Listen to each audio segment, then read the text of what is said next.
সুপ্রিয় দর্শক, সবাইকে স্বাগত জানাচ্ছি সম্পাদকীয়তে। আজকের বিষয় শিক্ষা ব্যবস্থা। আর এই নিয়ে আলোচনার জন্য আমাদের স্টুডিওতে উপস্থিত আছেন অধ্যাপক ডক্টর মোর্শেদ শফিউল হাসান, লেখক ও গবেষক। মাঝখানে আছে অধ্যাপক ডক্টর মোহাম্মদ কায়কোবাদ, বিজ্ঞানী, শিক্ষাবিদ ও লেখক, এবং প্রফেসর মোহাম্মদ মাহবুবুর রহমান, চেয়ারম্যান, ঢাকা শিক্ষা বোর্ড। আর উপস্থাপক হিসেবে আমি মুস্তফা দানিশ আপনাদের সাথে থাকব। তবে আলোচনা শুরুর আগেই চলুন দেখে নিই এখনকার প্রধান শিরোনামগুলো। হলি আর্টিজান মামলা তদন্তে অগ্রগতি দাবি পুলিশের। আইজিপি বললেন চার্জশিট নির্ভুল করতেই সময় লাগছে। রাজধানী থেকে 90 জেএমবির সার্ভার তামিম গ্রুপের 10 সদস্য আটক। রাজধানীর যাত্রাবাড়িতে নাশকতার অভিযোগ সহ 10 মামলায় বেগম জিয়াকে 1 ফেব্রুয়ারি আদালতে হাজিরের নির্দেশ। শুনানি হবে অভিযোগ গঠনে।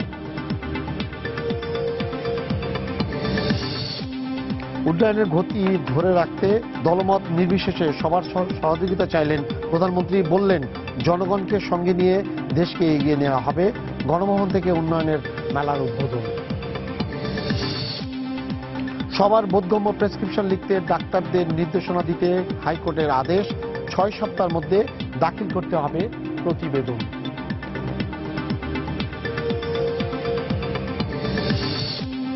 শীত মৌসুমে উন্নয়ন কাজে সৃষ্ট ধূলিকণায় ঢাকা এখন কার্যত বিষাক্ত নগরী। বাতাসে ভাসছে মারাত্মক দূষিত গ্যাস। প্রতি বছর মারা যায় ৩,৫০০ মানুষ। স্যার, এই যে বছরটা তো এইভাবে শুরু হয়েছে, আর স্কুল কলেজে সব জায়গায় বিভিন্ন জায়গায় ভর্তি, বিভিন্ন শিক্ষা প্রতিষ্ঠানে প্রথমে উঠে গেছে যে ভর্তি বাণিজ্য কথাটা। নাম একদম পরিষ্কারভাবে ভর্তি বাণিজ্য চলে আসছে। যেটা সরকার নির্ধারিত যে নীতিমালাতে যে ইয়াটা আছে সেটা হলো যে রাজধানীর ক্ষেত্রে 8,000 টাকা সর্বোচ্চ কোনো জায়গায় ভর্তি হলে সব মিলিয়ে নিতে পারবেন, এবং রাজধানীর বাইরে যদি জেলা সদরগুলোতে হয় তাহলে সেটা 2,000 টাকা। কোনো জায়গায় মানছে না, কোনো জায়গায় 200% বেশি নিচ্ছে, কোনো 300% বেশি নিচ্ছে। এবং আমরা এটা ইয়া করে দেখেছি যে দেখা যাচ্ছে যে বিভিন্ন নামে বিভিন্ন বিষয় খুলে তারা টাকা নিয়ে নিচ্ছে। তাহলে মানে যারা অভিভাবক তারা কি করবে? তারা অসহায়, এবং তারা শেষ পর্যন্ত বাধ্য হয়েছে দুদকের কাছে এই ধরনের আবেদন জানাতে যে আমাদেরকে রক্ষা করেন। আপনি তো বললেন যে ভর্তি বাণিজ্যের কথা বললেন, যেটা নেওয়া হচ্ছে সরকার নির্ধারিত ফির চেয়ে বেশি নেওয়া হচ্ছে, এটা একটা ব্যাপার। কিন্তু আপনি তো জানেন যে ভর্তির ব্যাপারে এর বাইরেও নানা রকম ডিলিং চলে।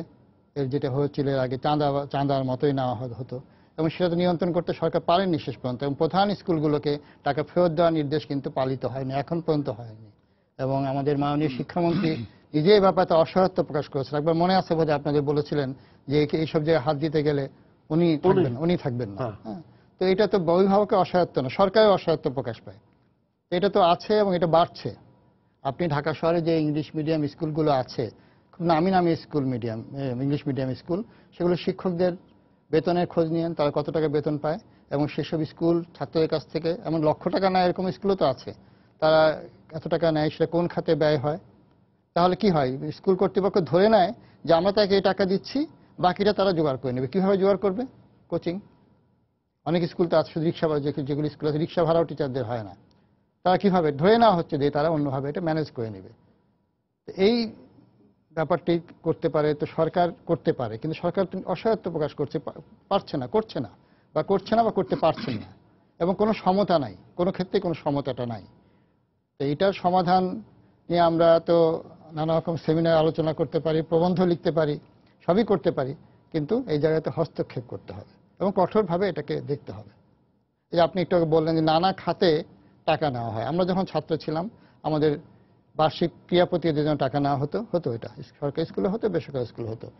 বার্ষিকই মানে ম্যাগাজিনের জন্য টাকা নেওয়া হতো, লাইব্রেরির জন্য টাকা নেওয়া হতো, টিফিনটা দেওয়া হতো, এবং বার্ষিকী বেরোতো, মিলাদটা হতো, বার্ষিক মিলাদ হতো, সেগুলো রচনা প্রতিযোগিতা হতো, বা সরস্বতী পূজার টাকা সেটা হতো, সরস্বতী পূজা হতো। এখন কটি স্কুলে বা কটি কলেজে এই অনুষ্ঠানগুলো হয়, কটি কলেজে বার্ষিকী প্রকাশিত হয়। আমি একটি কলেজে ছিলাম, আমি প্রিন্সিপালের সঙ্গে যখন আলাপ করলাম তখন হলো বার্ষিকী বহু বছর প্রকাশিত হয় না, টাকাটা কোথায় যায়? উনি পরিষ্কার আমাকে বললেন। আমি তো সহযোগী অধ্যাপক ছিলাম, প্রিন্সিপালের সঙ্গে আলাপ করছি, উনি আমাকে বললেন এটা ভাগ হয়ে যায়। এটা যারা যখন ছাত্র সংসদ তো এখন নাই, যারা যখন ক্ষমতাসীন ছাত্র সংগঠন থাকেন তারা টাকাটা নিয়ে যান। তবে হ্যাঁ, উনি সেটা বলেছেন যে তারা নিয়ে যান তা না, আমি জানি যে এটা অনেক সময় প্রিন্সিপালও পান, শিক্ষক অ্যাকাউন্টস না, সব শিক্ষক পান না। যারা এই যে একটা মোটা ওখানে একটা তৈরি হয়, সিন্ডিকেট তৈরি হয়, তাদের মধ্যে এটা ভাগাভাগি হয়ে যায়। বই কেনার ব্যাপারটি ঘটে।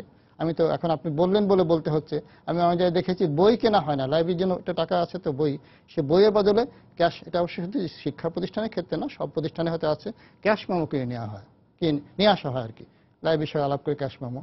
কিন্তু বই নাই, কিন্তু ক্যাশ মেমো চলে আসে, ক্যাশ মেমো চলে আসে, মানে হিসাবটা দেখিয়ে দিচ্ছে। তো এটা একটা মানে ইনকাম ট্যাক্সের ফাঁকি দেওয়ার মতো হ্যাঁ, অবস্থা। সেটাই ব্যাপার। বই দেখা যাচ্ছে, বইগুলো আছে, এন্ট্রি আছে, বই খুঁজে পাওয়া যাচ্ছে না, একটা এই বই নাই, এই বই নাই, এই বই নাই না, অমুক স্যার নিয়ে গেছে, অমুক স্যার নিয়ে গেছে, অমুক শিশু করেছে, এমন বদলি হয়ে গেছেন। আমি যখন জিজ্ঞেস করলাম বদলি হয়ে গেলে তো ওনাকে বই দিয়ে যেতে হবে, একটা ক্লিয়ারেন্স নিয়ে যেতে হয়, যা চলে যাওয়া, ওনার কাছে কোনো কিছু পাওনা নাই। আমি যে কলেজে গিয়েছি হয়তো 1 মাস বা 2 মাস থেকেছি ঢাকার বাইরে, আমি লাইব্রেরিটা চিনি নই, কিন্তু তারপরে কিন্তু আমি যখন বদলি হয়ে এসেছি তখন আমাকে ওই লাইব্রেরি চিনতে হয়েছে, আমাকে ক্লিয়ারেন্স আনতে হয়েছে, আমি কোনো বই ইস্যু করিনি। সেখানে বলা হচ্ছে, মানে এগুলো ফাঁকি কথা, যে বই উনি অমুক স্যার নিয়ে গেছেন, অমুক স্যার নিয়ে গেছেন। আসলে বইগুলো পরে আমাকে একজন খুব নিম্নপদস্থ কর্মচারী আমাকে বলেছেন যে স্যার আসলে তো বইগুলো কেনা হয়নি। এবং পরে বাংলা বাজারে খোঁজ নিয়েছি, যেহেতু ওই পুস্তক প্রকাশনার সঙ্গে যেহেতু আমি লেখক হিসেবে যোগাযোগ আছে, ওরা আমাকে বলেছে এটা আপনি জানতেন না যে ক্যাশ মেমো কেনা হয়, এবং সেই সব নিম্নমানের বই কেনা হয়তো পৃষ্ঠা নেই না, ওই কেনা হচ্ছে কারণ এখানে আপনি কমিশনটা বেশি পাবেন না, বইয়ের দামই হয়তো ওই বই বিক্রি করা যেত না, যেটা এখানে গোছায় দেওয়া হয়েছে। এই ব্যাপারগুলো তো আছে স্যার। 15টা রাজধানীর 15টা স্কুলের নাম আসে, আমি মনে করি যে এই বাংলাদেশে অন্তত 1500 স্কুলের নাম আসার কথা, দুদকের তালিকা যেগুলো আসছে, এবং সবগুলো রাজধানীর নাম করা মানে একদম মতিঝিল সরকারি থেকে আর আইডিয়াল থেকে আর বিকারনেসা, হলি ক্রস, তারপরে হুইলস বিউটির ফ্লাওয়ার, কোনোটা বাদ নাই। মানে এটার মধ্যে ওই রাজুক সহ বাকি নাই। এবং প্রত্যেক জায়গায় ভর্তি বাণিজ্যের 2টা রূপ আছে। একটা হলো যে কাগজ দিয়ে লিখে টাকা নিয়ে নিচ্ছেন, ওখানে দেখাচ্ছেন উন্নয়ন বাজেট, স্কুলের উন্নয়ন বাজেট, স্কুলের উন্নয়ন হবে কিন্তু গার্জিয়ানরা টাকা দিবে। ঠিক একইভাবে স্কুল থেকে একটা পয়সাও ব্যয় করা হয় না ছাত্রছাত্রীদের জন্য। এত টাকা তাহলে কেন তারা দাবি করে, কোন জায়গায়? বেতন তাদেরকে দেওয়া হয়, এমপিভুক্ত সবগুলো, রাজধানীর সবগুলো স্কুল কলেজে মোটামুটি নাম করা যারা আছে সবাই এমপিভুক্ত। তাহলে স্যার প্রপোজালটা কি হওয়া উচিত? সরকার কেন তাদেরকে টাকা দিচ্ছে? শিক্ষার তো বাণিজ্যিককরণ হয়ে গেছে আর কি, আমরা জানি। এবং যখনই একটা নতুন কিছু হয়, যেমন বছরের শুরুতে সবাই উদ্বিগ্ন কত টাকা নেবে, বিশেষ করে যাদের অর্থনৈতিকভাবে অতটা সচ্ছল নয় সে সমস্ত পরিবারের হলে ভোগান্তি বেশি, যে 10,000 টাকা 15,000 টাকা, যার বেতন 20,000 টাকা, সে কিভাবে এটা করবে, তাই না? এবং একটা হলো যে মানে বেসরকারি বিশ্ববিদ্যালয়গুলোতে কত টাকা বেতন হবে এটা কিন্তু সরকার নির্ধারণ করে দেয় না। আপনি কারণ বাজারে যাবেন, চাল ডাল প্রত্যেকটা জিনিস নির্ধারণ করে দেওয়া আছে, দামটা এরকম হতে হবে।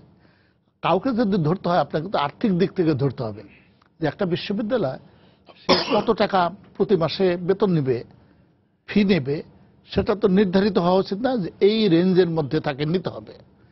সেটা কিন্তু অনুসরণ করা হচ্ছে না। এই যে আজ আমরা জানি বেসরকারি স্কুলগুলোতেও একই রকম, যে মিডিয়ামগুলো আছে এবং কেজি থেকে কিন্ডারগার্টেনে ওখানে যে যার মতো করে নিয়ে যাচ্ছে, যত খুশি তারা নিজেদের মান উন্নত নিয়ে যাচ্ছে, এবং এখানে সরকারকে একটা কিছু করতে পারছে না।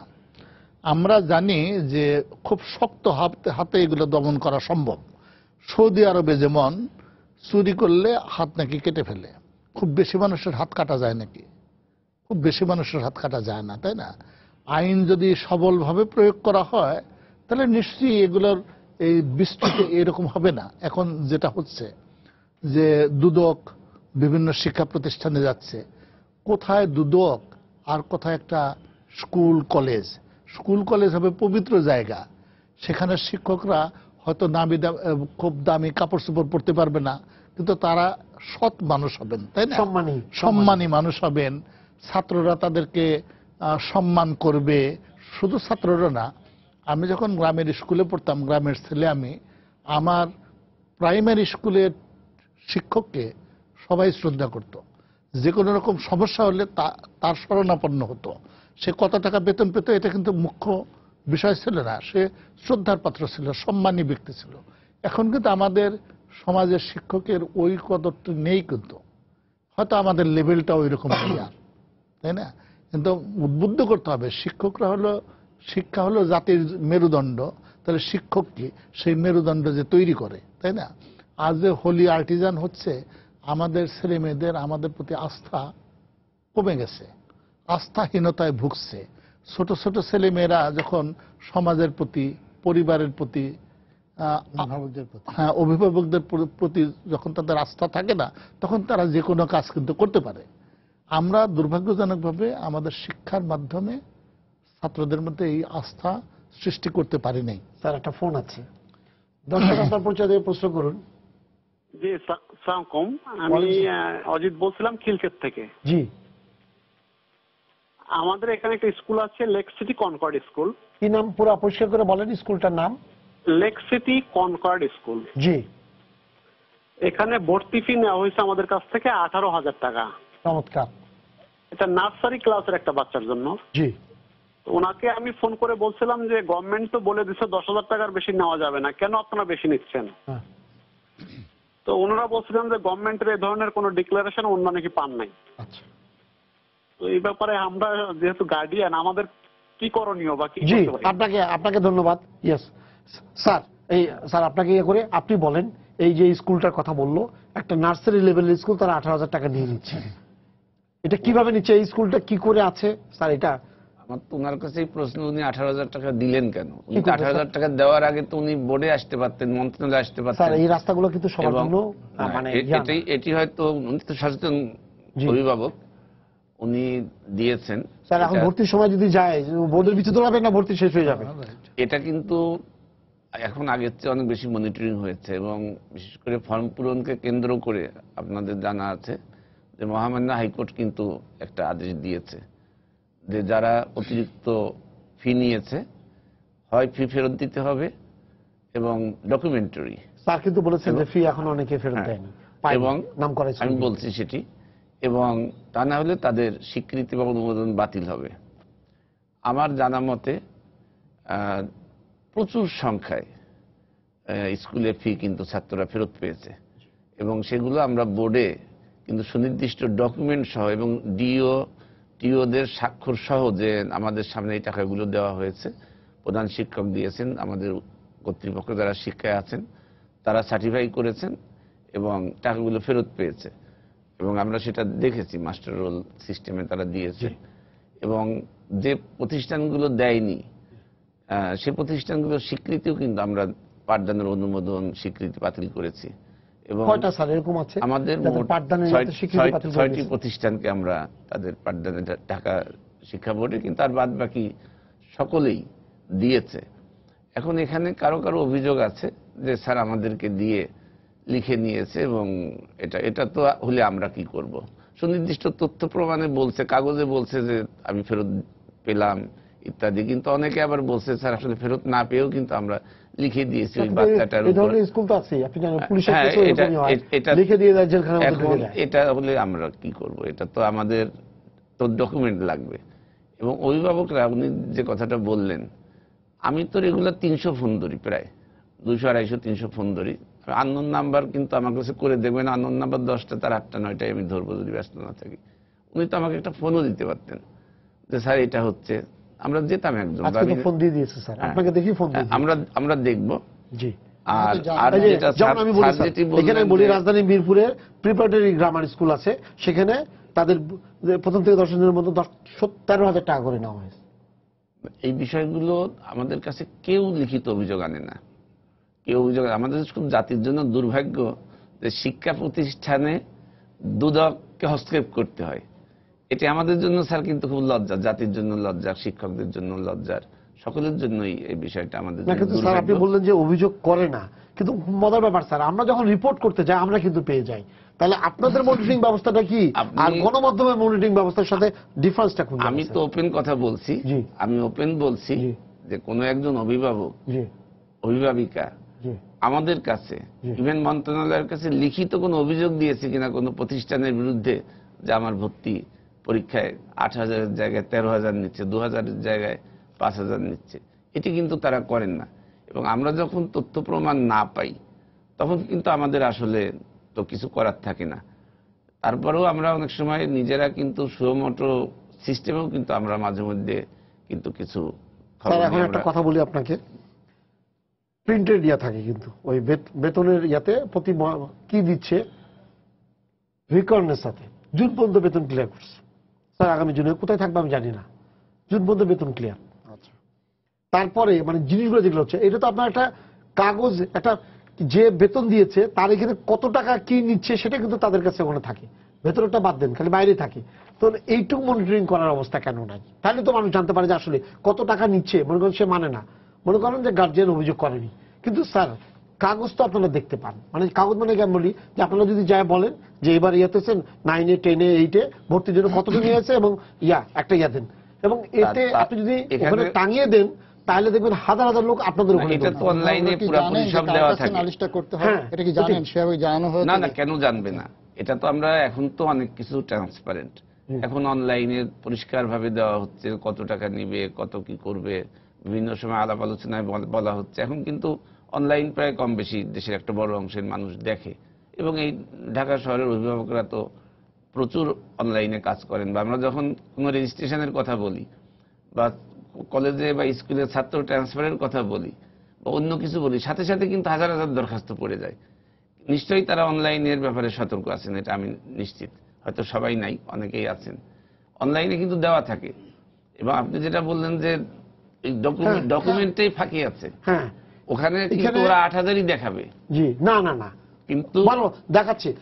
স্যার আপনি বলেন ডেভেলপমেন্ট ফান্ড, একটা স্কুলে ডেভেলপমেন্ট ফান্ডের বিল্ডিং বানানোর দায়িত্ব ওই গার্জিয়ানের কেন? এটা একটা কেন স্যার আপনি আমাকে বলেন কি জন্য এটা দিবে? অনৈতিক না আপনি, এবং সবচেয়ে বেশি টাকাটা 8,000-এর মধ্যে ডেভেলপমেন্ট ফান্ডের টাকাটা। আমি মনে করি যে খালি তাই না, স্কুলের টিচারদের, টিচারদের কল্যাণ বাবদ ভিকারুননিসা স্কুল 100 থেকে 200 টাকা নিয়ে নেয় প্রতি মাসে। কেন স্যার স্কুলের টিচারদের কল্যাণ ভাতাতে শিক্ষা মানে অভিভাবকরা কেন টাকা দিবে স্যার? এটাকে আপনি হঠাৎ পেরেছেন? এখানে কিছু বিষয় আছে। ভিকারুননিসায় যদি আমি এক্সাক্ট সংখ্যা জানি না, 250 থেকে 300 শিক্ষক হয়তো আছেন সম্ভবত। ওখানে মাত্র 67 জন শিক্ষক হচ্ছে এমপিভুক্ত, আর বাকি যে 200 শিক্ষক, এটা কিন্তু ঢাকা সিটিতে বা অন্য জায়গায় একই অবস্থা। এই 200 শিক্ষক, 250 শিক্ষক বা 100 শিক্ষক, 150 শিক্ষককে কিন্তু কলেজের তহবিল থেকে তাদের বেতন দিতে হয়। তাদের উৎসাহ ভাতা বলেন, তাদের উৎসব ভাতা বলেন, তাদের অন্যান্য যে বিভিন্ন ভাতা আছে। ঢাকা শহরে ভাতা গ্রামের চেয়ে বেশি দেওয়া হয় শিক্ষকদের, তা নাহলে ভালো শিক্ষক থাকেন না বা এ কারণেও তারা নেন। কিন্তু ঘটনা হচ্ছে যে ডেভেলপমেন্ট ফান্ড প্রতি মাসে নিবে স্যার, প্রতি বছর নিবে 10,000 টাকা 8,000 টাকা হিসাবের মধ্যে আসতে হবে। আর আমি যেটা মনে করি যে ডেভেলপমেন্ট ফান্ডে একজন ছাত্র প্রতি বছর 8,000 টাকা করে দেওয়া বা 10,000 টাকা করে নেওয়া, এটা একেবারেই অনৈতিক। সে লেখাপড়া করবে, লেখাপড়ার জন্য তার যতটুকু তার যে ডিউজ সেটি করবে। যদি সে অপারগ হয় তার বিল্ডিং করতে, সে শেয়ার ছেড়ে দিবে। আর তা না হলে তার কাছ থেকে 10 বছরে 80,000 টাকা নিয়েছে, তাকে একটা শেয়ার দিয়ে দিও। তাহলে স্যার এদের বিরুদ্ধে আসলে কি ধরনের ব্যবস্থা? মানে জিনিসটা এমন দাঁড়িয়ে গেছে, আপনি বলছেন যে অভিযোগগুলো আপনারা পান না বলেই আপনারা ব্যবস্থা নিতে পারেন না কাগজপত্রে, কিন্তু এই ধরনের যদি প্রমাণ হয় তাহলে তাদের বিরুদ্ধে কি না হয়? আমি তো এখন পর্যন্ত দেখলাম না এইসব নাম করা স্কুলের বিরুদ্ধে কেউ কিছু করেছে। মানে একটা গ্রহণযোগ্য বিষয় হিসাবে কিন্তু এসে গেছে। এখন সব জায়গাতে দেখবেন উন্নয়ন ফি, সবচেয়ে বেশি টাকাটাই কিন্তু উন্নয়ন ফির নামে চলে, উন্নয়ন ফির নামে বেশি নিচ্ছে। এখন এটা অভিভাবকরা দিচ্ছেন, এ ব্যাপারে ওভারলুক করছি। কিন্তু আসলে আমি যেটা মনে করি যে আসলে উন্নয়ন ফিটা তো ছাত্রদের কাছ থেকে নেওয়া উচিত। এই উন্নয়ন স্যার ওনাদের স্কুলের উন্নয়ন করছে, অভিভাবকরা কেন দিবে স্যার? তাহলে তাহলে তো স্কুলে চলার যোগ্যতা, নিজস্ব প্রক্রিয়ায় চলার যোগ্যতা নাই, তাহলে স্কুল থাকবে কেন? উনি তো বললেন যে অনৈতিক, কোনো সন্দেহ নাই। না কিন্তু স্যার আপনি অনৈতিক জিনিস আপনি আমার উপর চাপা দিয়ে নিয়ে যাচ্ছেন টাকা। আরো বলেছেন শিক্ষার বাণিজ্যিকরণ, এটাকে আমরা কিন্তু মেনে নিয়েছি। জি, তাহলে আমি একটা কথা বলি, সেটা হলো সবাই চাচ্ছেন আমাদের অভিভাবকরা যে নির্দিষ্ট কিছু স্কুলে ভর্তি করার চেষ্টা করেন। যদি এটা এরকম হতো যে আমি আমার এলাকায় একটা রেডিয়াসের ভিতরে আমার বাচ্চাদের ভর্তি করব, কিছু নিয়ম তো করেছে তাই না স্যার? আপনি ওই যে এলাকার মধ্যে এবং অন্য জায়গায় নিব আমি, তখন যদি ওখান থেকে স্কুল বলে দেয় যে আমাদের আর জায়গা নেই, তাহলে তার পাশাপাশি এখন কেন মিরপুরে একটা বাচ্চাকে আমি অন্য দিকটা যাচ্ছি, আপনার টাকা পয়সা অন্য একটা মিরপুরের বাচ্চাকে ভর্তি করতে নিয়ে আসা এখানে হয় আসবে। কি বলে মতিঝিল আইডিয়াল, জি। ভালো স্কুলে পড়াচ্ছি, জি। ওই বাচ্চাটাকে কি করে শৈশবেই তাকে মেরে ফেলা হচ্ছে, সকালবেলা ঘুম থেকে টেনে হেঁচে তাকে তুলে নিয়ে যাওয়া হচ্ছে, তারপরে যানজটের মধ্যে 3 ঘন্টা আবার থেকে ফিরছে, তার অভিভাবক ওখানে থাকছেন, অফিস ফাঁকি দিয়ে হয়তো তাকে পিক করতে যাচ্ছেন। তো এই বিষয়টি তো যদি সমাধান করা যেত তাহলে হয়তো ওই ব্যাপারটা কমে যেত। সবাই জানে যে আমার স্কুলে ভর্তির জন্য তুমি ভর্তি করবা, এই টাকা দিয়ে ভর্তি করবে, অথবা চলে যাবে। নিয়ে যাও। কারণ তখন অভিভাবক বাধ্য হচ্ছেন টাকাটা দিয়েও গোপন করতে, সই করে দিতে। হয়তো ওই জন্য বললেন যে টাকা হয়তো মানে তারা ডকুমেন্টে কিন্তু তারা টাকা ফেরত পেয়েছে, কিন্তু আসলে হয়তো আসলে পায়নি। পায়নি। তাদেরকে কারণ দিয়ে বলা দিয়েছে। হচ্ছে যে তাহলে কিন্তু হ্যাঁ, নাহলে গার্জেন, নাহলে কিন্তু ছেলে এরকম দু একটা প্রতিষ্ঠান থেকে অভিযোগ আসছে যে স্যার, এবং স্যার, এতে কোনো সন্দেহ নেই, এটা নালিশ আছে। করবেন, এটা যে জানাজানি হয়, জি। হ্যাঁ, তাহলে তো সমস্যা। তাহলে তো সমস্যা। তার বাচ্চাকে টিসি দিয়ে দেয়। এমনকি বাচ্চাকে যে ক্লাসে পড়ানো হচ্ছে তাকে একটা শুদ্ধ অঙ্ককে ভুল করে দেওয়া হচ্ছে, বা ভুল একটা বাক্যকে অভিভাবকের চাচ্ছে শিক্ষিত স্কুলের টিচারের চেয়ে, হয়তো যে বলছে যে যদি প্রতিবাদ করে স্কুল ম্যানেজিং কমিটির কাছে, তাহলে কিন্তু তাকে বলা বিপদ। হচ্ছে ঠিক আছে আপনি যে না হয় আপনার বাচ্চাকে নিয়ে যান, নিয়ে চলে যান। নিয়ে যান। ওই তর্কে যাবে না যে না আপনারটা শুদ্ধ না আমারটা ভুল। তবে এটা- স্যার আমি এই বিষয়টা গতবার আমার চেয়ারম্যান হিসেবে তো বেশি দিন হয়নি, আমি এপ্রিলে জয়েন করেছি, এসে এই সমস্যাটি দেখলাম। আমি কিন্তু নিজে আউট অফ কিউরিওসিটি এই বিষয়টা জানার চেষ্টা করেছি। টাকাটা কিন্তু বেশিরভাগ প্রতিষ্ঠানেই ফেরত পেয়েছে। মানে আমি অনেককেই জিজ্ঞেস করেছি, টাকা দিয়েছে, কিছু কিছু প্রতিষ্ঠান দেয়নি। দেয়নি, এখনো দেয়নি দেয়নি। স্যার। হ্যাঁ, না, এটা কিছু শোনা কিছু হচ্ছে প্রতিষ্ঠান সবচেয়ে যে দেয়নি। প্রভাবশালী নাম করা প্রতিষ্ঠান হ্যাঁ, তারাই দেয়নি। ওরা তাদের দেয়নি। দৃষ্টান্ত ওদের বিরুদ্ধে কিন্তু কিছু নেওয়া তাদের হচ্ছে দৃষ্টান্ত না। যদি অন্য অনুসরণ করে, বলে না ওরা যদি না দিয়ে পারে তা আমাদের ছোট বলে আমাদেরকে বা গরিব বলে আমাদেরকে। স্যার, একটা ফোন আছে, আমরা একটু দর্শক আপনার প্রশ্ন করুন। আমার প্রশ্ন হচ্ছে যে আমি জানি এবং পত্রিকাও দেখেছি যে স্কলারশিপ পেলে সেই বাচ্চার টিউশন ফি মাফ হয়ে যায়, পিএসসি এবং জেএসসি যে স্কলারশিপ গুলো হয়, কিন্তু ঢাকার কোন স্কুলে এটা মাফ করতেছে না। আমার মেয়ে ভিকানোস স্কুলে পড়ে, সেখানে মাফ করতেছে না। এই ব্যাপারে কর্তৃপক্ষ কি করতেছে? জি, এটা স্যার আপনার ঘরের উপর দিয়ে দিয়েছে আমার প্রশ্নটা। ঘরেই আসবে, এটা স্বাভাবিক। না স্যার, বলেন স্যার। আসা দরকারও। জি। এটা কিন্তু চিরাচরিত একটা ব্রিটিশ আমলের নিয়ম, জি। যে বৃত্তি পেলে সরকারি স্কলারশিপ, যেটা স্টাইপেন্ড না, সরকারি স্কলারশিপ আমি ভোগ যেটি করেছি পাবে এটা। জি। সেটি কিন্তু হবে না, মানে তাকে তার বেতন তাকে বেতন দিতে দিতে হবে। হবে না। এবং আমি বলা ঠিক হবে কিনা, আমি স্কুলে বৃত্তি পেয়েছি, টাকা জমা দিয়েছি, পরে 3 মাসের ফেরত দিয়েছে। কলেজে টাকা জমা দিয়েছি, 1 বছরের পরে বৃত্তি পেয়েছি, ফেরত দিয়েছে। বিশ্ববিদ্যালয়ে একসাথে 12 টাকা করে ছিল, 120 টাকা আমাদের কিন্তু ফেরত নিয়েছে, ব্যাংক অ্যাকাউন্টে চলে গেছে। এটা কিন্তু একেবারে আমাদের একটা মানে স্বতঃসিদ্ধ নিয়ম, এটা কিন্তু এখন এই বিষয়টা, এই অভিযোগটা আসছে। আমরা স্যার, এটা তো কিন্তু- নতুন আসলো আমাদের কাছে, এটা তো হ্যাঁ। ভয়াবহ জিনিস কিন্তু স্যার। এটাকে মনে রাখতে হবে আমার জানা ছিল যে না এটা। কি পরিমাণ বৃত্তি পায় স্কুলগুলোতে, সেই পরিমাণ যদি ছাত্রছাত্রীরা পায়, তাহলেও তো তারা অনেক জায়গায় কি পরিমাণ বাণিজ্য হচ্ছে, যত কিন্তু পদ্ধতিতে এখন সম্ভব। এটি আসলে মানে অনেক জায়গায় প্রতিপালিত হচ্ছে না, এই অভিযোগটা আমাদের এটা কাছেও খুবই আছে। দুঃখজনক স্যার, আপনি আমাদের যেটা কাছেও বলছিলেন। আছে। এই শিক্ষা বাণিজ্যের ব্যাপারটা বললাম, জি। আমি নিজে ওই যেমন এটা আমি শুনে অবাক হলাম। জি। কারণ আমি যদি আমি প্রাইমারি বৃত্তি পেয়েছি, যে এটা বলার জন্য উদাহরণ হিসাবে বলছি, জন্য স্কলারশিপ পেয়েছি। তো আমি যদি ওই বৃত্তিটা আমাকে বেতন দিয়ে পড়তে হতো, তাহলে তো আমি পড়াশোনা করতে পারতাম না। মাত্র 1.5 টাকা দিতে হতো টিফিন ফি, 1.5 টাকা। হ্যাঁ, এখন অনেক কাছে গল্প মনে হতে পারে, আর বাকি কিছুই দিতে হতো না। বই কেনার জন্য টাকা দেওয়া হতো, সেটাও তো স্কলারশিপের অংশ ছিল, জি। খুব অল্প টাকা। তো এটা এখন ঢাকাতে উনি বলেছেন, ঢাকার উদাহরণ, বাইরে কি আমি জানি না। তো এটা তো আসলে কোনো সংবাদপত্র আসেনি, বা আমি জানি না। ভয়াবহ জিনিস, ভয়াবহ, এটা অবশ্যই এটা ভয়াবহ জিনিস স্যার। ভয়াবহ। স্কলারশিপ কিন্তু কম না, সরকার কিন্তু অনেক বাড়িয়ে দিয়েছে স্কলারশিপের সংখ্যা। হ্যাঁ, এখন তো অনেক, জেএসসিতে, এখন তো টিসিতে অনেক বাড়িয়ে এখন তো দিয়েছে। কোটা সিস্টেম, আমাদের যখন কোটা ছিল না, রেঞ্জ অনেক ছিল, বাড়িয়ে দিয়েছে বোর্ড স্যার। ছিল। কাজে এই জায়গায় একটা বিরাট অঙ্কের টাকা স্যার মানে হাফিস করে দেওয়া হচ্ছে। আজকে এই অনুষ্ঠানের মাধ্যমে সরকার কর্তৃপক্ষ জানছেন, এখন তারা কি করা যায়, কি করেন দেখেন এটা, কারণ এটা তো কখনোই জানা যায়নি। উনি বললেন যেটা এই ঘটনাটা এরকম। এখন হ্যাঁ, যদি উনি তো ঢাকায় হয়ে বিগত থাকে- উদাহরণ দিয়ে সবকিছুতে কিন্তু ঢাকায় যদি হয়ে বিগত থাকে- স্যার উদাহরণ দিয়ে দিল। 1 নম্বর উদাহরণ হয়ে আসে। ঢাকায় যদি হয়ে থাকে, এটা যে জানে, এখন অন্যরা যারা করতো না, যাদের মাথা আইডিয়াটা ছিল না, তারা এখন হয়তো করতে পারবে কেউ কেউ, কারণ প্রভাবশালী স্কুল বাইরে মনে আছে। করেন জি। আমাদের ছোটবেলা জি। গ্রামের স্কুল কিংবা কলেজ একজন হিন্দু জমিদার কিংবা মুসলমান জমিদার প্রতিষ্ঠা করে দিত। কখনো কখনো তখন লাইব্রেরি ভবনটা দিল, বই দিল, এগুলো করত। এবং স্কুলের কাজে তারা কোনো হস্তক্ষেপ করতো না। তারা ছিল প্রকৃতপক্ষে শিক্ষানুরাগী। আমাদের এখন যে বেসরকারি স্কুল কলেজ যেগুলো হচ্ছে, এদের কেউ যে শিক্ষানুরাগী সেটা আমার বিশ্বাস হইতে কষ্ট হয়। তারা বৃত্তিপ্রাপ্ত একজন ছেলে কিংবা মেয়ে তার কাছ থেকে আবার মাসিক বেতনটা নিবে, তাকে হলে ফুলের মতো ধরে রাখবে, তার স্কুল কিংবা কলেজের সুনাম হবে ওই ছেলে কিংবা মেয়ের মাধ্যমে। তাকে বরং আরো কত সুযোগ সুবিধা দেয়া যেতে পারে। যেমন আমাদের সময় একজন বৃত্তিপ্রাপ্ত ছেলে, তার থাকার ব্যবস্থাটা করা হতো, জাগিরের স্কুলে কোনো free। একটা কাউকে ফ্রি করা হতো, তাই না? টেক কেয়ার করা হতো। হ্যাঁ, টেক কেয়ার করা হতো। স্যাররা তাকে বিশেষভাবে পড়াতেন পড়াতেন। যে ও আমাদের স্কুলের সুনাম বৃদ্ধি করবে, তাই না? আর এদের কথা ভাবেন যারা নাকি বৃত্তিপ্রাপ্ত ছাত্র, যাদের নিয়ম অনুযায়ী তাদের ফি নেবে না, সেখানে তারা ফি নিচ্ছে। আর একটা ইস্যু যে আমাদের আসলো সেটা হলো ভর্তির বিষয়ে। এটা একটা গুরুত্বপূর্ণ যে আমি থাকি টঙ্গীতে, আমার মেয়েটাকে আমি পড়াবো হলো ভিকারুন্নেসা।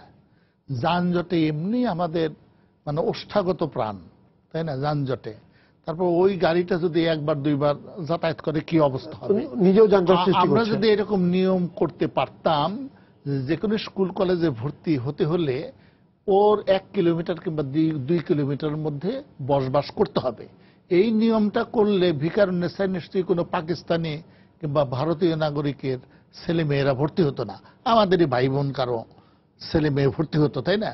এই নিয়মটা কেন আমরা করতে পারছি না, যেখানে উন্নত বিশ্বেও এটা নিয়ম? অস্ট্রেলিয়াতে স্কুলে ছেলে মেয়ে ভর্তি করতে গেলে প্রথমে তারা স্কেল দিয়ে দেখে যে বাড়িটা কত দূর, এই রেঞ্জের মধ্যে কিনা। জার্মানিতে এই নিয়ম আছে, আমাদের পার্শ্ববর্তী দেশ ভারতে এই সমস্ত নিয়ম আছে, কিন্তু শুধু আমাদের দেশে এই নিয়মটা নাই। আমরা এত বেশি গণতান্ত্রিক হয়ে গেছি, কিন্তু সেই গণতন্ত্রটা আনফর্চুনেটলি যখন নাকি গাড়ি নিয়ে রাস্তায় বের হই, গণতন্ত্রটা আর চলে না, না, স্যার, আমরা হজম করতে পারছি না গণতন্ত্রটাকে। হ্যাঁ, স্যার অচল। এই ব্যাপারে একটু ডেভেলপমেন্ট জি, আছে। জি, এখন কিন্তু স্যার এরিয়া ভিত্তিক 40% কোটা দেওয়া হয়েছে, জি। এবং ওই এরিয়ার যিনি কমিশনার আছেন বা যিনি দায়িত্বপ্রাপ্ত ব্যক্তি আছেন বা তারা সার্টিফাই করেন, এবং 40% কোটা কিন্তু ক্যাচমেন্ট এরিয়া করে দেওয়া হয়েছে। এবং 40% কোটা, এটা ভালো স্যার একটা বিষয়। খুবই ভালো। 40% ছাত্র ওই এরিয়ারই এটা মনে হয় ভর্তি গত হবে, বছর থেকে করা হয়েছে। গত বছর থেকে করা হয়েছে, এবং 60% বাইরের থেকে, 40% ওই এতে ক্যাচমেন্ট এতে এরিয়ার স্যার আপনি কি বলবেন এতে কিছু লাভ কি হচ্ছে, মানে এতে? নিঃসন্দেহ অনেক ভালো হচ্ছে, আচ্ছা, আগে অনেক থেকে ভালো অনেক বেটার হচ্ছে। অবস্থা হয়েছে। মানে ছাত্ররা এক পাশ থেকে আরেক পাশে দৌড়াদৌড়ি এর করে, অর্থ অন্তত কি 40%। আমরা কি ধরে নিতে পারি যে ভিকারুন্নেসা যারা ভর্তি হচ্ছে কমপক্ষে 40% তারা আশপাশ থেকে আসছে? এটা ধরে নিতে পারি, নিঃসন্দেহে, এবং নিঃসন্দেহে। এটা আপনি কোনো না কোনো ভাবে ভেরিফাই করতে পারেন স্যার, যে এটা নিঃসন্দেহে পালিত verify হচ্ছে করতে কিনা। পারি। খুবই ভালো। এবং যেটি হচ্ছে যে এখন ওই স্কুলের কাছাকাছি স্যার বাসা ভাড়া বেড়ে গেছে এটার পরে, সবাই এখন ওই স্কুলের এরিয়ায় মানে বাড়ি বাণিজ্য আপনি গেলে বলছেন, বাণিজ্য অন্যদিকে হচ্ছে। মানে যদি একটা রোড হয় তার পাশে দোকান হবেই, হ্যাঁ, তারপরে ফুটপাত দখল হবে, সব ধরনের বাণিজ্য হয়। স্যার, এখন একটা জিনিস নিয়ে আমাদের আছে, বই নিয়ে স্যার এবার ভয়াবহ কথা বলা আরম্ভ হয়ে গেছে। ভুলে ভরা বই, কখন কে কোন দিকে কি লিখেছে তার দায় দায়িত্ব কে নিবে? আমি দেখলাম যে 2 জনকে অলরেডি ওখান থেকে করে দেওয়া হয়েছে। টেক্সট বুক যিনি প্রধান সম্পাদক ছিলেন তাকে, এবং তার সাথে জড়িত 3য় শ্রেণীর বইয়ে। হ্যাঁ, তো এই দুটো জিনিস হওয়ার পরে স্যার এখন এই এতদিন কিন্তু স্যার এইভাবে আসেনি, কিন্তু এইবারের বইটাতে যেভাবে এই ভুলে ভরা না খালি এমনও সব জিনিসপত্র এসেছে বা কথা উঠে গেছে, না আমাদের কোনো সাহিত্যিক নাই, একটা বই ভাষায় করা হয়েছে, ভাষান্তর করা হয়েছে, সেখানে সেই লোকেরই নাম আছে, যিনি করেছেন তার নাম নাই।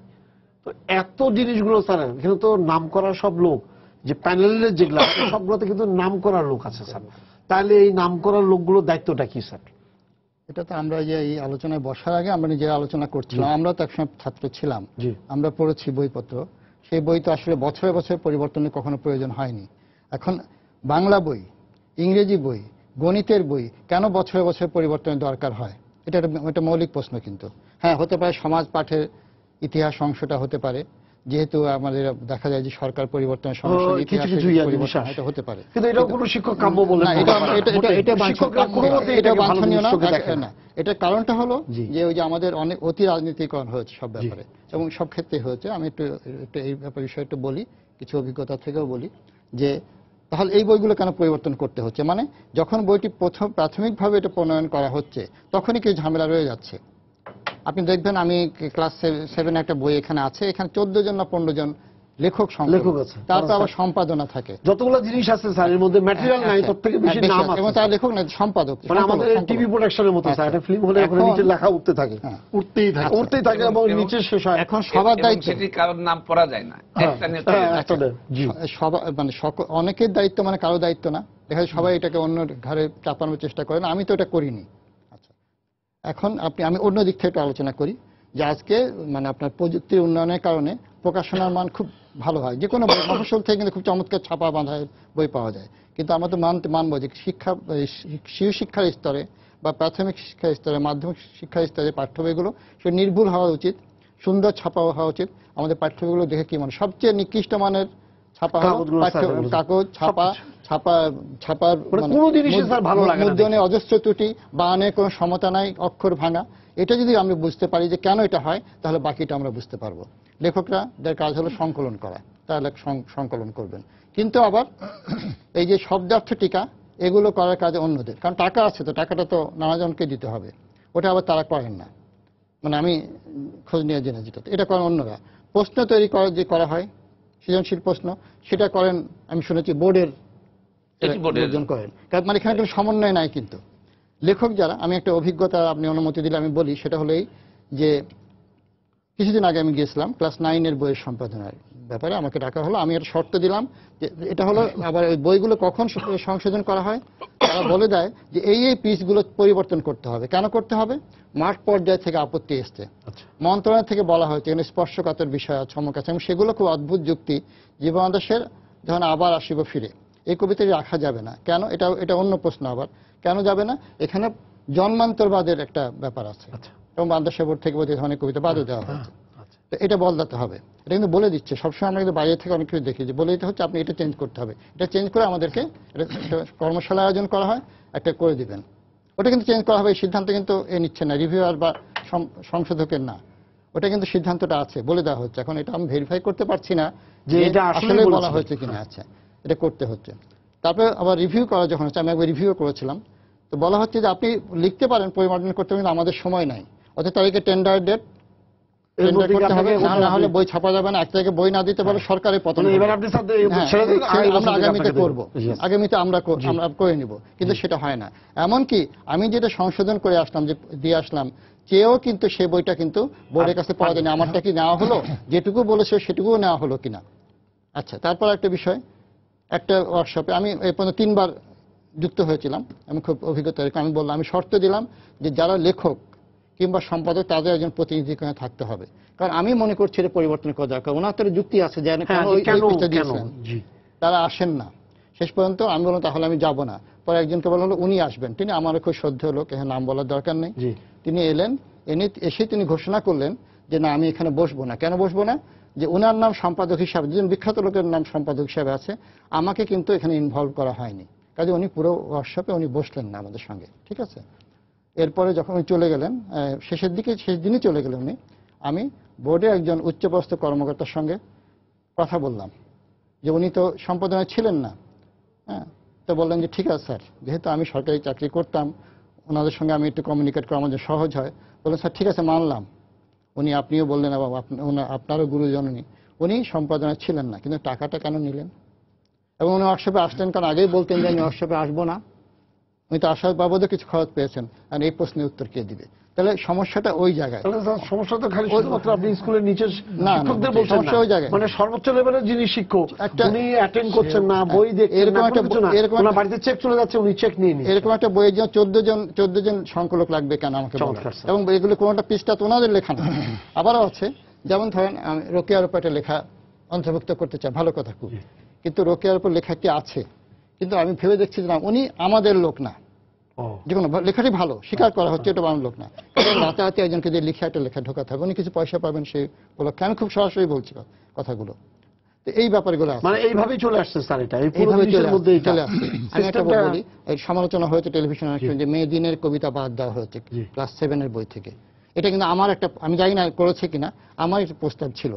মেয়েদিনের কবিতা, প্রগতিশীল কবিতা, গণতান্ত্রিক গণসংগ্রামের কবিতা খুবই ভালো, কিন্তু এটা ক্লাস 7-এর উপযোগী কিনা সেটা নিয়ে চোখে আর স্বপ্নে নেই নীল মধ্য, কাঠ ফাটা রোদ শেখে চামড়া, এই কথা, এই বিষয়টি কোন স্কুল এদের- কলেজের টিচারও কি বোঝাতে পারবে কিনা ক্লাস 7 এর বাচ্চাকে ওইভাবে বোঝাতে পারবে কিনা এটার প্রশ্ন। সেটা নিয়েও প্রশ্ন এবং দেখা আছে। গেল শব্দার্থ টিকা আমি আজকেও দেখিয়েছি, শব্দার্থ টিকাতে আসমান মানে আকাশ লেখা থাকে, কিন্তু যেগুলো কঠিন সেগুলো আর থাকে না। এই যে চোখে আর স্বপ্নে নেই নীল মধ্যে টিকাতে হ্যাঁ। লিখতে হবে কি, এটা নাই, এটার কোনো ব্যাপার নাই। তো কাজেই সেখানে আমি প্রস্তাব করেছিলাম, আমি জানি না কি পরে, কারণ আমি তো বই পাইনি, যে আমি বলছি এটা বাদ দিয়ে সুকান্তের, আমি কিন্তু অন্য কারোর কথা বলিনি, সুকান্তের একটি গণমুখী কবিতা দেওয়ার জন্য। আমি জানি না হয়েছে কিনা, বই যেটা আমরা করে আসি সেটা কিন্তু আবার এটা ফিডব্যাক আমরা পাই না। এবার আমি 7 এর উপর কাজ করে এলাম, আমি 3 বার গিয়েছি, আমি বলেই নিচ্ছি, এটা সবাই জানা দরকার এই অভিজ্ঞতার, যে আমি 3 বার গিয়েছি, কোনোবারই এর পরে যে বইটা বারবার বলেও তাদের কাছ থেকে ওই কি হলো আমি জানতে পারি। এটা বোধহয় আমাদের সব ক্ষেত্রেই সমস্যাগুলো রয়ে গেছে। একটা ফোন আছে, দর্শক আপনার পরিচয় দিয়ে প্রশ্ন করুন। জি, আমার নাম মাহমুদুল হাসান, আমি রংপুর থেকে বলতেছি। জি, বিভিন্ন রকম প্রকাশনী আছে যারা উপজেলার ভিতরে যে শিক্ষক সমিতি আছে সেখানে হয়তোবা বইগুলা মানে শিক্ষক সমিতির সঙ্গে কথা বলার মাধ্যমে বিভিন্ন স্কুল কলেজে বইগুলা ছাপাই দিচ্ছে জোরপূর্বক। পরবর্তীতে স্টুডেন্টদেরকে বাধ্য করা হচ্ছে সেই বইগুলা নির্দিষ্ট মাত্রার ওই বইগুলা কেনার জন্য, এবং ওরাই প্রশ্ন সরবরাহ করতেছে। একই স্কুল উপজেলার ভিতরে বিভিন্ন স্কুল কলেজের রুটিন একই হচ্ছে এবং একই প্রশ্নের পরীক্ষা হচ্ছে, কিন্তু পরীক্ষাগুলা বিভিন্ন দিনে হচ্ছে। এতে আগাম যেমন প্রশ্ন স্টুডেন্টরা পাচ্ছে, মানে এক স্কুলের পরীক্ষা শেষ হলে অন্য স্কুলে ওই পরীক্ষাটা এখনো হয়নি, একই প্রশ্নের পরীক্ষা হচ্ছে, আগাম প্রশ্নটা ফাঁস হচ্ছে। তো এক্ষেত্রে স্টুডেন্টদের মনোযোগ অনেকটা ওইদিকে চলে যায়। আর দ্বিতীয় কথা হচ্ছে যে শিক্ষকরা আসলে নিজেরা যে পড়াচ্ছে, তো ওনারা নিজেরা যে নিজেদের আলোকে একটা প্রশ্ন তৈরি করবে, সেই প্রশ্ন তৈরি করার সুযোগ পাচ্ছে না। তো এক্ষেত্রে আমরা কি করতে পারি? জি স্যার বলবেন, এটা তো ভয়াবহ প্রশ্ন স্যার, যে উপজেলা ওখান থেকে সিন্ডিকেট আছে, প্রশ্ন তৈরি করে দেয়, এক একদিন পরীক্ষা থাকে ওরা নেয়, আগে থেকে সব ছাত্রদেরকে আপনি ডিটেল করে দিচ্ছেন যে না বাবা তুমি প্রশ্নটা কিনে পড়া আরম্ভ করে দাও। ধন্যবাদ। জি, উনি রংপুর থেকে আমি- করেছেন। হ্যাঁ, আমি স্যারের কথা সূত্র ধরে একটু বলবো যে কেন আমাদের পাঠ্য বইয়ের লেখক সম্পাদক সংখ্যা কেন বাড়ানো হয়। এটি ভালো একটা উদ্দেশ্য নিয়েই স্যার করা হয়, যে ওখানে যেটা চিন্তা করে সরকার, এনসিটিভি, যে বিভিন্ন ক্ষেত্রে বিশেষজ্ঞ ব্যক্তিরা একটু বইয়ের সঙ্গে যুক্ত থাকবেন, কিছু থাকবেন বিষয় ভিত্তিক জ্ঞান সম্পন্ন থাকবেন, কিছু থাকবেন কারিকুলাম বিশেষজ্ঞ, যাদের কারিকুলাম সম্পর্কে যে একটা 4-এর বাচ্চা 5-এর বাচ্চা তার জন্য কি ধরনের মানসিকতার সঙ্গে অ্যাডজাস্টমেন্ট হয়, কিছু থাকবেন প্যাডাগজি বুঝেন, সেটা রাখা হয়, বিশ্ববিদ্যালয়ের শিক্ষক রাখা হয়, আইআর এর বিশেষজ্ঞ রাখার চেষ্টা করা হয়, কলেজের শিক্ষকদের রাখার চেষ্টা করা হয়, ক্লাস শিক্ষক যারা। কিন্তু আসলে হচ্ছে কি স্যার যেটি বললেন, যে আমরা আসলে এমন হয়ে গেছে যে সঠিক দায়িত্বটি আমরা অনেকেই পালন করতে চাই না, আমরা পালন করছি না স্যার, 8 10 12 তার নামে চলে যাচ্ছে। 12 জন মানুষ একটি ছোট্ট বই রচনা করছে। বইটা তো অনেক সহজবোধ্য হওয়া উচিত ছিল, সুখপাঠ্য হওয়া উচিত ছিল, প্রাঞ্জল হওয়া উচিত কিন্তু আপনি ছিল, যে কথাই বললেন আকর্ষণীয় হওয়া উচিত আরো ছিল। মানুষকে ইনভলভ করার পিছনে হলো যাতে প্রত্যেকটা স্তরে বিশেষজ্ঞদের দ্বারা হয়, যাতে সে সহজভাবে নিতে পারে। স্যার আমরা আমাদের 25 সদস্যের একটা এনসিসিসি আছে, যেটা ন্যাশনাল কারিকুলাম কোঅর্ডিনেশন কমিটি, সেখানে মন্ত্রণালয়ের ঊর্ধ্বতন কর্মকর্তারা আছেন, আমি সেই কমিটির সদস্য 25 জনের একজন। সেখানে কিন্তু আমাদের উদ্দেশ্য স্যার অনেক ভালো থাকে, কিন্তু আলটিমেটলি আমরা তো প্রত্যেকটা ক্ষেত্রে স্যার মনিটরিং ওনাদের উপর তো আমরা ওইভাবে খবরদারি করতে পারি না, যে কারণে এই বিষয়গুলো ঘটে যাচ্ছে। আর উনি যে প্রশ্নটি করলেন, বিষয়টা হলো উনি প্রশ্ন করেছেন যে রংপুর থেকে করেছেন যে প্রশ্নটা এখানে সিন্ডিকেটের মধ্যে গেছে, উপজেলাতে একটা জায়গা থেকে প্রশ্ন তৈরি করে দেয়, স্যাররা করেন এটি সত্য, একই প্রশ্ন, এবং এটা হচ্ছে বহুলাংশে সত্য। উনি সৃজনশীল, আপনি ছাত্রদের বলছেন যে ওদের সৃজনশীল করার জন্য, স্যাররা নিজেরাই সৃজনশীল না, এটি উনি দুটো বিষয় এনেছেন। জি, একটি হচ্ছে যে এখানে প্রশ্ন মানে দেখা যাচ্ছে যে ওই একটি সমিতি করছে, জি, এবং একটা এলাকায় একটি এলাকায় পরীক্ষা হচ্ছে, ওই প্রশ্নটি আরেকটি জায়গায় হচ্ছে, তার মানে প্রশ্ন হয়ে গেল, আউট হয়ে গেল। আরেকটি উনি বলেছেন যে কিছু কিছু বই এনসিটিভির বইয়ের বাইরেও কিন্তু কিছু কিছু বই আছে, এখানে ব্যাপক কিছু বাণিজ্য হচ্ছে। আমাদের কাছে কিছু তথ্য আছে, এটা সাধারণ স্কুলেও আছে, যে একটা গ্রামার বই তারা ঢুকাই দিচ্ছে, এবং এই গ্রামার বইটা দেওয়ার জন্য আন্ডারহ্যান্ড ডিলিং হয়। আমি যেটা শুনেছি যে অনেক আন্ডারহ্যান্ড ডিলিং হয়। এটা আমি মানে আপনি মনে করেছেন স্যার? মনে না, এটা আমার উৎস আছে, সুনির্দিষ্টভাবে আমরা কিছু কিছু তথ্য আমার কাছে আছে। এটা খারাপ দিক।